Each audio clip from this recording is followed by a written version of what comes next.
Hello my dear students and friends. आज से मैं एक नई प्लेलिस्ट शुरू करने जा रहा हूं और उस प्लेलिस्ट की विशेषता ये है कि इसमें हम केवल उन्हीं क्वेश्चनों को डिस्कस करेंगे जो लास्ट ईयर में पूछे गए हैं, मतलब जो इम्पोर्टेंट है, वेरी इंपॉर्टेंट है। केवल उन क्वेश्चनों को मैं यहाँ डील करूँ, लेकिन उन क्वेश्चनों से रिलेटेड मैं कोई फार्मूले नहीं बताऊंगा। क्यों? क्योंकि मेरी जो दूसरी मैथ फॉर 10 की प्लेलिस्ट है उसमें मैंने इन सभी टॉपिक से संबंधित फार्मूलों को डिस्कस किया हुआ है। तो आप उस वीडियो को जा देखकर आप वहां से इसके बेसिक कॉन्सेप्ट, इसके फार्मूले को समझ सकते हैं। लेकिन ये जो क्वेश्चंस हैं ये सारे के सारे इंपॉर्टेंट क्वेश्चंस हैं। लास्ट 10 ईयर, लास्ट 15 ईयर्स में जो पूछे गए हैं उन सभी क्वेश्चनों का एक कलेक्शन है, चैप्टर वाइज, टॉपिक वाइज। तो आई होप ये वीडियो आपको पसंद आएगा। और हम पहले आज ट्रिग्नोमेट्री को डिस्कस कर रहे हैं, फिर डे बाय डे हम सभी इंपॉर्टेंट जो क्वेश्चंस हैं उन्हीं को ही हम डिस्कस करेंगे। वो कभी ना कभी कहीं ना कहीं पूछे गए हैं। तो मुझे उम्मीद है कि इस प्लेलिस्ट को भी आपका सपोर्ट मिलेगा और ये आप बहुत अच्छी तरह से समझ पाएंगे और काफ़ी ये आपके लिए यूजफुल होगा। तो स्टार्ट करते हैं। सबसे पहला क्वेश्चन, ये जो क्वेश्चन है ये एनसीईआरटी में पूछा गया है और ये जो क्वेश्चन है ये सीबीएसई 2008 में पूछा गया है। ठीक है, और मिसलेनियस रहेंगे, आईसीएसई बोर्ड के भी होंगे, सीबीएसई बोर्ड के होंगे और यूपी बोर्ड के भी होंगे। तो आइए स्टार्ट करते हैं। सबसे पहला लिखा है right angle triangle A B C at right angled at C. तो इन्होंने क्वेश्चन में कह दिया कि हमारे पास एक राइट एंगल ट्रायंगल है और उसमें सी जो है वो हमारा 90 डिग्री, ठीक है, और टेन ए दे रखा है 1। अब देखिए ए हमने इधर लिखा, हम ए को इधर लिखते हैं। अभी आगे क्वेश्चन हम बता देंगे क्यों हमने किया। टेन ए हमने इधर रखा और इसकी वैल्यू कितनी दी है 1। कह रहे वेरीफाई करो ये चीज। तो इस क्वेश्चन को हम दो तरीके से सॉल्व कर सकते हैं। पहला मेथड, फर्स्ट में देखिए, वेरीफाई करने का मतलब होता है कि जो लेफ्ट हैंड साइड में हो वो equal to right hand side आ जाना चाहिए। तो हम यहाँ पर वही वेरीफाई करने वाली बात करने। तो फर्स्ट मेथड क्या होगा, देखिए टेन ए बराबर दिया है 1।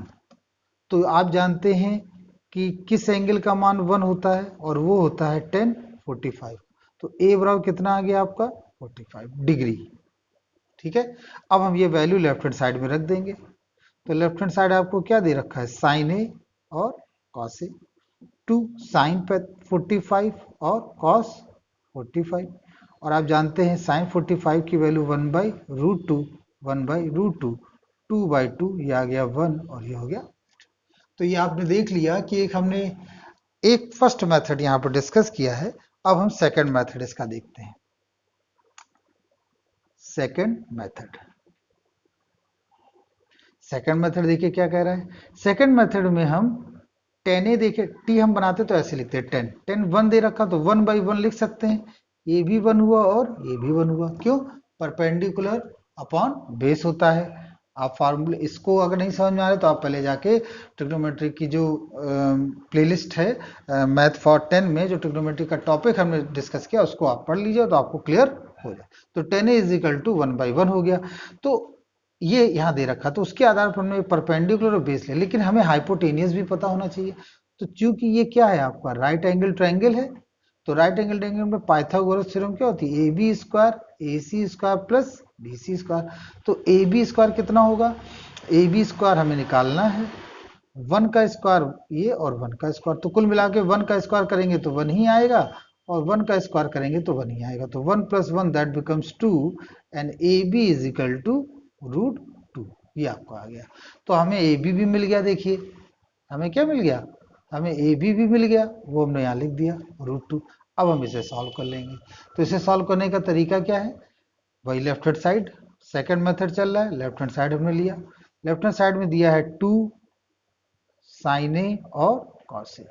तो देखिए यहां से 2 लिखेंगे, साइन ए का मतलब हो जाता है perpendicular upon hypotenuse, base upon hypotenuse, cos है ना, तो बेस अपॉन, देखिए वही चीज आ गई, 2/2 कैंसिल होके 1 आ गया और ये हो गया आपका राइट हैंड। तो आपने देखा कि ये क्वेश्चन कितने तरीके से सॉल्व हुआ, दो मेथड। आप कोई भी मेथड अप्लाई कर सकते हैं। इस वाले मेथड में डायग्राम बनाने की जरूरत नहीं है, इस वाले मेथड में डायग्राम बनाने की जरूरत है। तो आइए एक और क्वेश्चन देखते हैं। इसमें दे रखा है, देखिए 2008 में पूछा गया। तो ABC एक राइट एंगल ट्रायंगल है एट सी पर राइट एंगल ट्रायंगल है। तो इस क्वेश्चन को भी हम दो तरीके से सॉल्व कर सकते हैं।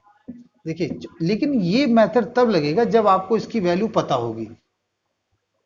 तो देखिए यहाँ पर क्या लिखा है, tan A is equal to 1/√3 है, और आप ये देखिए कि किस एंगल का मान 1/√3 होता है। तो जवाब मिलेगा वो है आपका tan 30।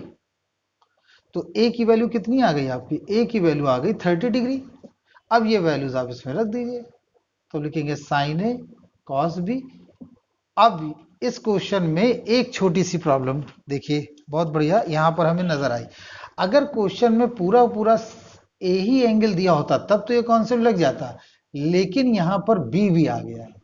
तो अब ये मजबूरी है कि हम इसको इस मेथड से सॉल्व नहीं कर सकते। बात समझ में आ गई होगी बच्चों। अगर केवल ए लिखा होता तो ही हम सॉल्व कर पाते। तो अब आपको यहाँ पर डायग्राम इस तरह से बनाना होगा।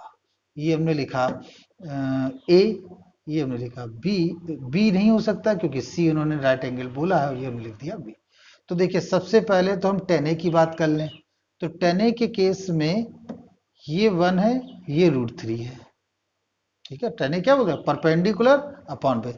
इसकी मदद से हम पहले ए बी निकाल लें। तो ए बी स्क्वायर बराबर ए सी का स्क्वायर है बच्चों, बी सी का स्क्वायर। ए सी इसका मतलब 3 1, ये हो गया 4, और ए बी आ गया आपका 2। ए बी देखिए आपने निकाल लिया, यहाँ पर कितना बना, ये बना आपका यहाँ पर 2 आ गया, वेरी गुड। क्योंकि स्क्वायर रूट लेंगे तो ए की वैल्यू यहाँ पर मिल गई, ए बी की वैल्यू मिल गई 2। अब सारी वैल्यूज यहाँ रखते जाएंगे। तो देखिए इसमें left hand side right hand side ले नहीं सकते, वाई, क्योंकि यहाँ पर प्रूफ नहीं करना है हमें, तो इसकी वैल्यू निकालनी है। तो हम पहले सारे मानों को लिख लेते हैं, sign A cos B, cos A sine B. तो देखिए क्या होगा यहाँ, sign A cos B plus cos A sine B. तो साइन ए की वैल्यू क्या हो गई, साइन ए यहाँ देखिए, साइन ए मतलब परपेंडिकुलर अपॉन बेस 1/2, ठीक है। फिर कॉस बी, अब इंपॉर्टेंट पॉइंट, कॉस बी जब हम बी एंगल लेंगे तो एंगल के सामने परपेंडिकुलर होता है। तो इसके सामने ये परपेंडिकुलर हो गया और ये बेस हो गया, तो इसको हम लिखेंगे 1/2, ये आएगा 1/2। कॉस बी कितना होगा बच्चों, 1 बेस हो गया, और ये हाइपोटेन्यूज, क्योंकि जब हम ये एंगल लेंगे तो इसके सामने ये परपेंडिकुलर, ये बेस और ये, और जब ये एंगल लेंगे तो इसके सामने ये परपेंडिकुलर, ये बेस और ये हाइपोटेन्यूज। तो ये हमने लिखा प्लस। अब हम लिखेंगे कॉस ए। तो कॉस ए के केस में √3/2, और साइन बी के केस में परपेंडिकुलर अपॉन बेस, तो फिर वही चीज हो जाएगी √3/।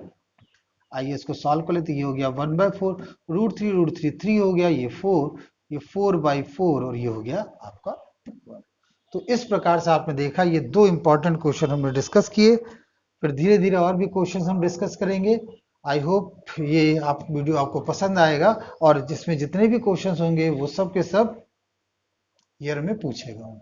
इनके बेसिक कॉन्सेप्ट को समझने के लिए आप मैथ फॉर 10 की जो प्लेलिस्ट है उसको आप देखिए, उसमें टॉपिक वाइज हमने समझा रहा। आई होप ये वीडियो आपको पसंद आया होगा। Thank you very much.